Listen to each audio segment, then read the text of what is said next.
more you can cultivate that sense of wealth, that sense of abundance in you, the more you can feel that sense of joy, the more easy it's going to be for you to do financially. Because you're not going to be in this scarce, fearful mode. Now, that's not enough by itself. You can have this great sense of abundance and do the wrong mechanics and be a disaster. True or false?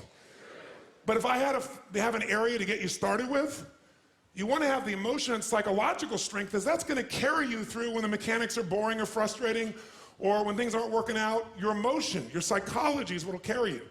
It'll get you to keep doing it. Everyone knows, if you've done any studies, Dr. Seligman is very famous for doing studies on optimism. And in those studies, you know what he found out? People that are pessimists are much more realistic. They're much more accurate.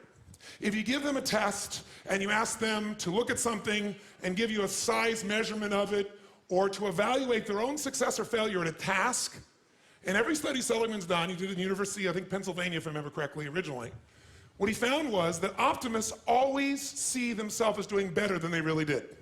They basically BS themselves. What happens to pessimists, they're 10 times more accurate. But here's what he found out. What he found out is because the people who are accurate never push themselves because they know it's never going to work anyway. Whereas the optimist sees it better than it is, so they keep doing it. Because they have the illusion they did well, I'll do even better next time.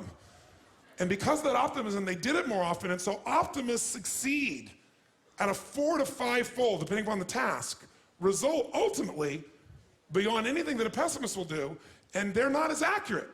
All that's a big way of saying is, if you can develop a psychology of resilience in yourself, you don't have to be optimistic or fake, you can be real. The realness is, whatever shows up, you are larger than anything that can happen to you. You are larger than any financial challenge you could ever face.